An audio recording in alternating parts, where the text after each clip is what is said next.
विश्वामित्र जी को चक्कर में डालने के लिए और बहुत साधना कर नाम रूप को मिथ्या मानने वाले साधकों को दर्शन देकर प्रेम की दीक्षा देने, तत्व ज्ञानियों को भक्ति का पान कराने, उनकी साधना पूरी कराने राम ने बाजार जाने का निर्णय किया।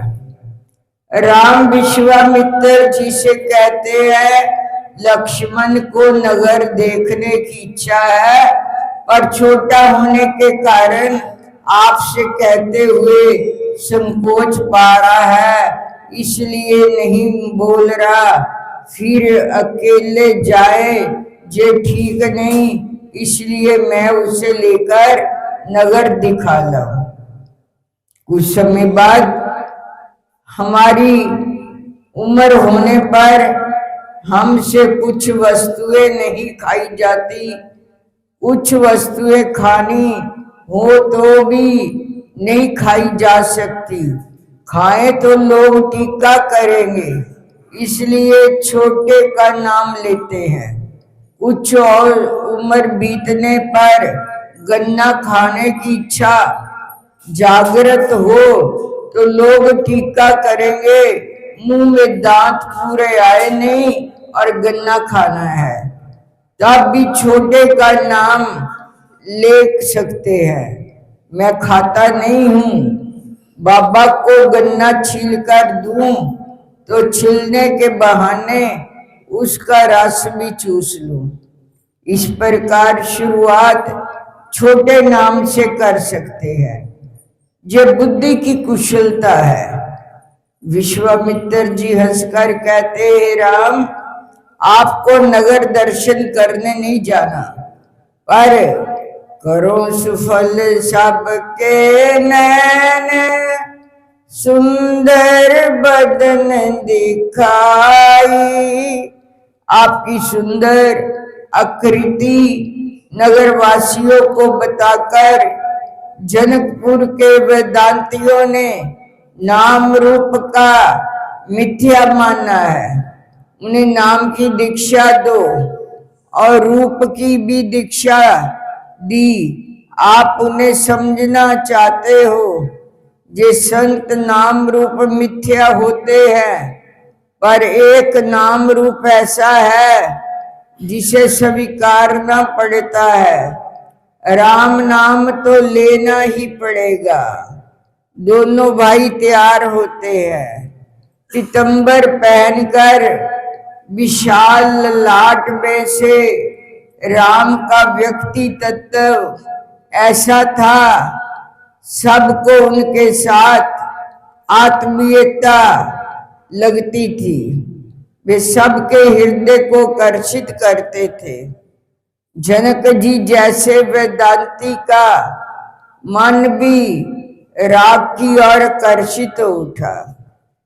विश्वामित्र जी ने परिचय दिया, महाराज ने दोनों राजा दशरथ के पुत्र हैं, जे श्याम वर्ण के राम है, गौर वर्ण के लक्ष्मण है। राम माता कौशल्या और लक्ष्मण माता सुमित्रा जी के पुत्र है। दोनों भाइयों ने मेरा यज्ञ कार्य पूरा कराया है। रास्ते में राम ने अहल्या का उद्धार किया है। ये सुनकर जनक जी को खूब आनंद हुआ, साथ ही मीठी ईर्ष्या भी उत्पन्न हुई।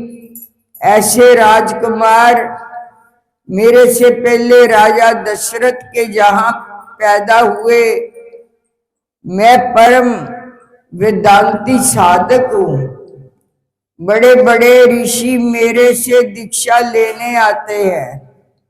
ऐसे राजकुमार तो मेरे यहाँ प्रकट होने चाहिए, पर अब अशक्य है। मैं उनका गुरु बनूं तो पर ये भी अशक्य है।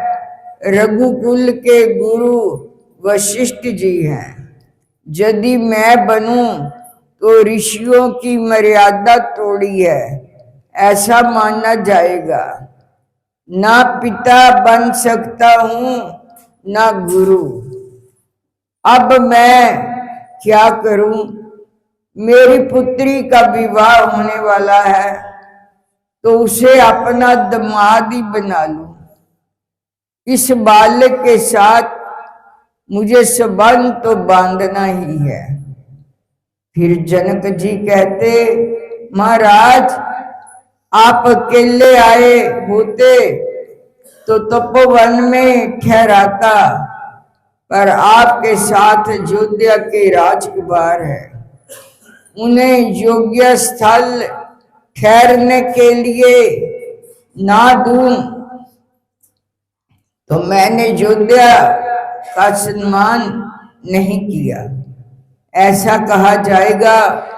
अतः आप मेरे नगर के में पधारिए, मैं आपको सुंदर महान महल में ठहराऊंगा। सुंदर सदन सुखद सब काला, तहाँ वास दीन भुआला। सभी ऋतुओं में सुख प्राप्त हो, ऐसे सुंदर महल में विराजमान जी विश्वामित्र जी राम लक्ष्मण को लेकर गए। दोपहर का भोजन करने के बाद थोड़ी देर विश्राम करते हैं। सायंकाल होने पर एक घटना हुई। श्री राम जी ने सोचा कि विश्वामित्र जी सब लोगों के सामने मुझे ब्रह्म है ऐसा कहते हैं, इस तरह मेरा ब्रह्म तत्व खुल जाएगा। परिणाम स्वरूप मानव लीला में मुझे बाधा होगी। ऐसा चरित्र प्रस्तुत करूं कि स्वयं विश्वामित्र जी चक्कर में पड़ जाए। उनके पास रघुकुल का तिलक, शंख जैसा कंठ, जैसे खंजन पढ़ते हैं, सुंदर करना, समर नेतु, दूर से राम की नासिका और नेत्र ऐसे लगते हैं जैसे धनुष पर बाण चढ़ा हो। सुंदर भ्रिकुटी की शोभा, हृदय में 3 रेखाएं, छाती में भृगु ऋषि के चरण शोभा पाते हैं।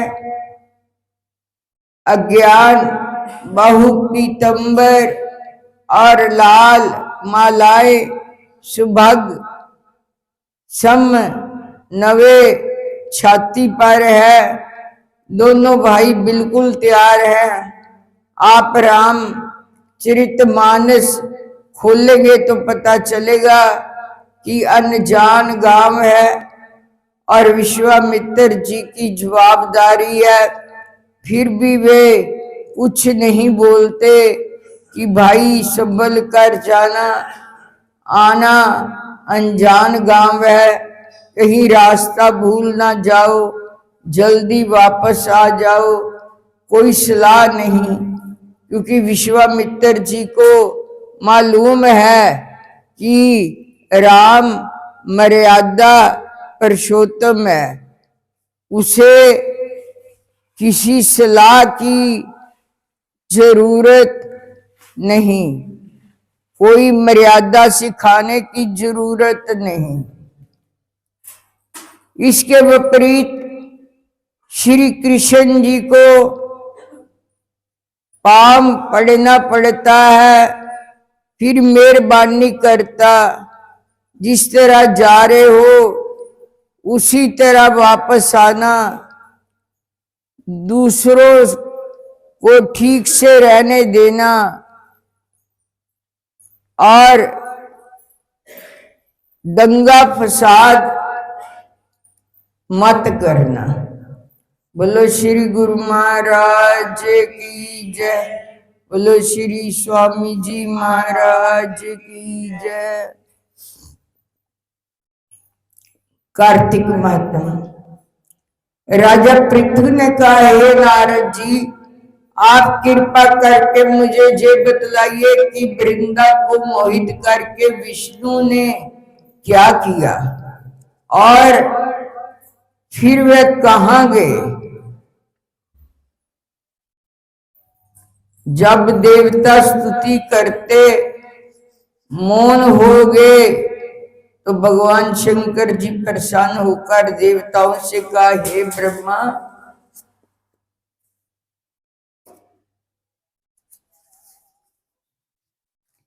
आदि देवताओं, जलंधर तो मेरा ही अंश, या मैंने ही उसे तुम्हारे लिए नहीं मारा, ये मेरी संसारिक लीला थी। फिर भी आप लोग सत्य कहिए कि इससे आप सुखी हुए या नहीं। तब ब्रह्मा आदि देवताओं के नेत्र हर्ष से खुल गए। उन्होंने शिव जी को प्रणाम करके विष्णु जी का सब वृत्तांत कह सुनाया, जो उन्होंने बड़े प्रयत्न से वृंदा को मोहित किया था, तथा वह अग्नि में प्रवेश करके परम गति को प्राप्त हुई। देवताओं ने ये भी कहा कि तभी से वृंदा की सुंदरता पर मोहित हुए। विष्णु जी उनकी चिता की राख लपेटे हुए इधर उधर घूमते हैं, अतः आप उन्हें समझाएं, क्योंकि ये प्राकृतिक चराचर आपके अधीन है। देवताओं से ये सब सुनकर शंकर जी ने उन्हें अपनी दस्तर माया समझाई। कहा, ये सारा जगत उसी के अधीन है। उसी के मोहित विष्णु भी काम के वश हो गए हैं, परंतु महादेवी उमा त्रिदेवी की जननी, सबसे परे वह मूल प्रकृति परम मनोहर और वही गिरजा जी भी कहलाती है। विष्णु जी का मोह दूर करने के लिए आप सब उनकी शरण में जाइए। यदि वह प्रसन्न हो जाएंगी तो आपका सब काम हो जाएगा। शंकर जी की आज्ञा से सब देवता मूल प्रकृति को प्रसन्न करने चले। उनके पास पहुंचकर उनकी बड़ी स्तुति की। अब आकाशवाणी हुई, हे देवताओं, मैं तीन प्रकार से, तीनों गुणों से पृथक होकर स्थित होती हूँ। सतगुण से गौरी, रजोगुण से ज्योति रूप हूँ, तथा आप लोग मेरी रक्षा से यदि सादर उन देवियों के पास जाओ तो वह तुम्हारे मनोरथों को पूरा कर देगी। ये सुनकर देवताओं के नेत्र खुल गए। वह भगवती का आदर करते हुए गौरी, लक्ष्मी और सरस्वती को प्रणाम करने लगे। सब देवताओं को भक्ति पूर्वक प्रार्थना से वे सब देवियां प्रकट हो गई। सभी देवताओं ने खुश होकर निवेदन किया। तब देवियों ने कुछ बीज देकर कहा, इन्हें ले जाकर दे दो, तुम्हारे सब काम सिद्ध हो जाएंगे। ब्रह्मा आदि देवता उन बीजों को लेकर विष्णु जी के पास गए। वृंदा की चिता को भूमि में डाल दिया और जिससे धात्री, मालती एवं तुलसी प्रकट हुई। विष्णु जी ने जो उन स्त्री रूप वाली वनस्पतियों को देखा तो वे उठ बैठे। काम आसक्त चित्त से मोहित हो उनसे जाचना करने लगे। धात्री व तुलसी ने उनसे प्रीति की तो विष्णु सारा दुख भूलकर देवताओं से नमस्कृत हो अपने लोक को चले गए। वे पूर्वतः सुखी और शंकर जी का स्मरण करने लगे। ये आख्यान शिव जी की भक्ति देने वाला है। बोलो साचे दरबार की जय।